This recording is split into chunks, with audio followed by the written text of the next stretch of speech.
முன்னாள் முதலமைச்சரும் அதிமுக பொதுச் செயலாளருமான எடப்பாடி பழனிசாமியின் 70வது பிறந்த நாளை முன்னிட்டு மதுரை திருப்பரங்குன்றம் பகுதியில் அதிமுக எம்எல்ஏ ராஜன் செல்லப்பா தலைமையில் பொதுமக்களுக்கு பிரியாணி வழங்கப்பட்டது. தொடர்ந்து செய்தியாளர்களை சந்தித்த அவர், மதுரை சிறு மலையை கூட தாங்காததற்கு திமுக அரசின் நிர்வாக சீர்கேடுதான் காரணம் என தெரிவித்தார். மேலும் இபிஎஸ் தலைமையில் எய்ம்ஸை விரைந்து திறக்க வேண்டும் என வலியுறுத்தி மாபெரும் போராட்டம் நடத்தப்படும் என தெரிவித்தார். கடந்த 3 ஆண்டுகளிலே, கடந்த 2.5 ஆண்டுகளிலே என்ன திட்டத்தை செயல்படுத்தி கொண்டு வந்திருக்கிறது? பாதுகாப்பாக தூய்மையான நகராக மாற்றி இருக்கிறதா? வெள்ளக்கல்லில தீ பற்றி எரிகிறது. அங்கே இருக்கிற வெள்ளக்கல்லில் இருக்கிற தூய்மைப்படுத்துகிற அந்த மிஷினரிஸ் இதுவரை பணியை தொடங்கவில்லை. அதில் என்ன செய்கிறார்கள்? அந்த மிஷினரி காரணம் காமிச்சு குப்பையை உரமாக்காமல், மண் உரமாக்க வேண்டும் முறைப்படி, அதை உரமாக்காமல் குப்பையை கொட்டி அதில் ஒப்பந்தம் செய்து கொண்டிருக்கிறார்கள். சாலைகளை இன்னும் முறைப்படி போடவில்லை. ஹைவேஸ்ல மட்டும் இப்போ 4 வழிச்சாலை போட்டிருக்காங்க, அது இன்னும் முறைப்படி போடலை, இன்ன வரைக்கும் போடலை. ஏற்கனவே முதலமைச்சருக்கு நாங்கள் கொடுத்த திருநகர்லாம் நடுவில் இருக்க லைட் எடுத்துட்டு அதுக்கு ஓகே பண்ணி அனுமதி கொடுத்துட்டாங்க, இன்னும் போடலை. இதே மாதிரி இங்கே ரோப்காருக்காக திட்டமிடப்பட்டு அதற்கு அனுமதி வழங்கப்பட்டிருப்பதாக பேப்பர் செய்தி வந்திருக்கிறத வரை இன்னும் வாங்கலை. மெட்ரோ திட்டம் பற்றி டிபிஆர் முழுமையா போச்சான்னு தெரியல. மொத்தத்தில் மாநகராட்சி இன்றைக்கு ஒரு மோசமான சூழ்நிலை இருந்திருக்கிறது. சிறு மலையை கூட தாங்க முடியல.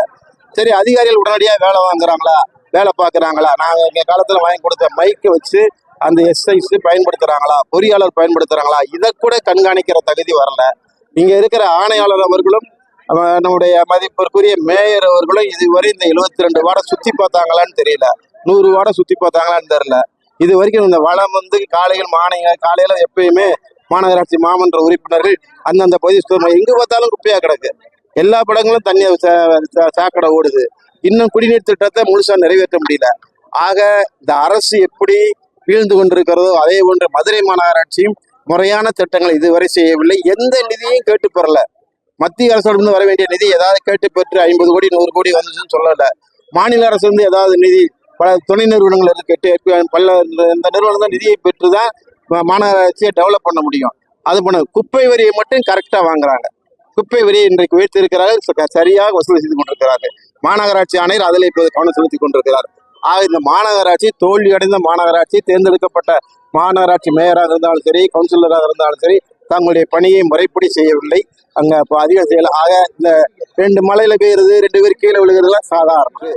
திருப்பரங்குன்றம் தொகுதியில் அமைந்துள்ள அந்த எய்ம்ஸ் மருத்துவமனை முறைப்படி கட்டிடப் பணியில் ஆரம்பிக்கவும் அதற்கான நிர்வாகத்தை முறைப்படுத்திடவும் மிகப்பெரிய ஆர்ப்பாட்டத்தினையும் போராட்டத்தையும் நடத்த இருக்கிறது. ஏனென்றால் எய்ம்ஸ் மருத்துவமனை நாங்கள் 3 வருஷத்தில் எதிர்பார்த்தோம்.